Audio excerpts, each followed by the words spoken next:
जिसमें अयोध्या में राम मंदिर पर घटना घटी थी, वहाँ पर बिना किसी न्यायपालिका के निर्देश के, बिना किसी प्रशासनिक आदेश के बड़े पैमाने पर अराजक तत्वों ने जो तोड़फोड़ की थी, तत्कालीन सरकार ने संविधान की रक्षा के लिए, कानून की रक्षा के लिए, अमन चैन का कायम रखने के लिए उस समय जो गोली चलवाई थी, वह सरकार का अपना कर्तव्य था।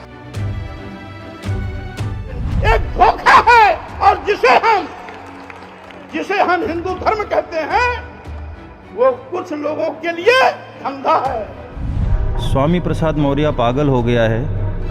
अब उसके पास न तो सत्ता है और न आने की उसको संभावना है कोई, इसलिए वो पागलपन में, व्याकुलता में इस तरह से उलूल जुलूल बयान दे रहा है। शेक्सपियर की एक मशहूर लाइन है, नाम में क्या रखा है। शायद तभी यूपी वाले सपा नेता स्वामी प्रसाद मौर्य हमेशा विवादित बयान देकर मीडिया की सुर्खियों में बना रहना चाहते हैं।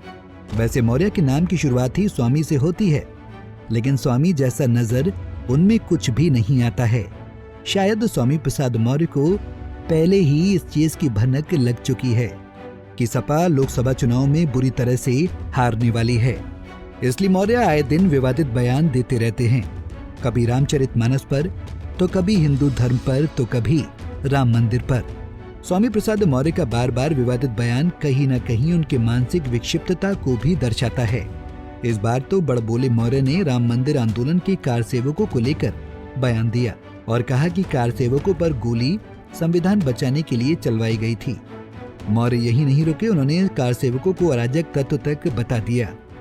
जिसमें अयोध्या में राम मंदिर पर घटना घटी थी, वहाँ पर बिना किसी न्यायपालिका के निर्देश के, बिना किसी प्रशासनिक आदेश के बड़े पैमाने पर अराजक तत्वों ने जो तोड़फोड़ की थी, तत्कालीन सरकार ने संविधान की रक्षा के लिए, कानून की रक्षा के लिए, अमन चैन का कायम रखने के लिए उस समय जो गोली चलवाई थी, वह सरकार का अपना कर्तव्य था। सरकार ने अपना कर्तव्य निभाया था। ये सच है कि मौर्य जब भी बोलते हैं तो उनके मुख से जहर निकलती है। अब सवाल ये उठता है कि क्यों बार बार स्वामी प्रसाद मौर्य कभी हिंदू पर तो कभी सनातन धर्म पर विवादित बयान देते हैं, और सपा प्रमुख अखिलेश यादव मौर्य के बयान पर चुप्पी साध लेते हैं। अखिलेश यादव का भी मौर्य पर चुप्पी साधना कई सारे सवाल खड़े करता है। सवाल ये कि क्या मौर्य के बयान का सूत्रधार अखिलेश यादव तो नहीं है?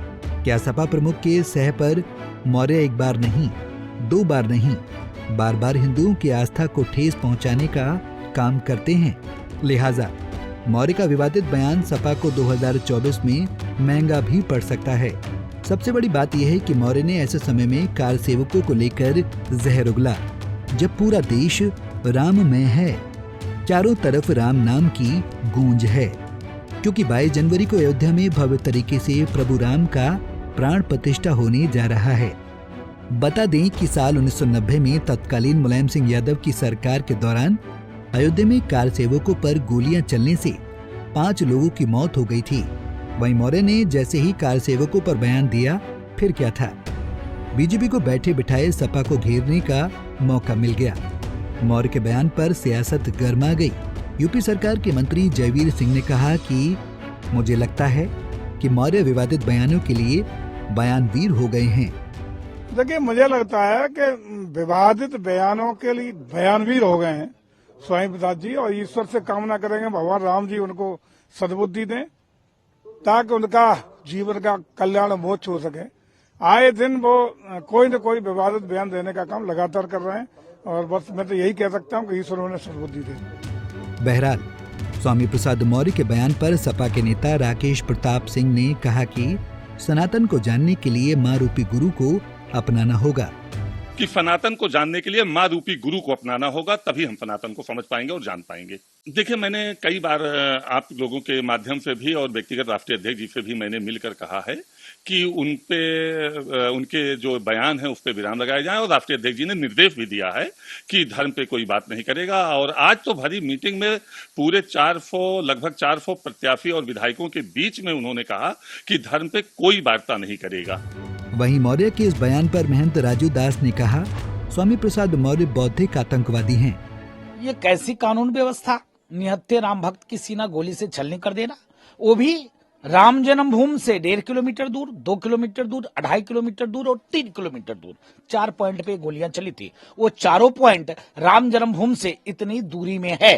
क्या यही राजधर्म है? क्या यही नैतिकता है कि अपनी जनता को इस प्रकार से गोली सीना से छलनी कर दे और वहां का नेता यह कहे कि गोली कम नहीं पड़ेगा, सीना कम पड़ जाएगा राम भक्त का।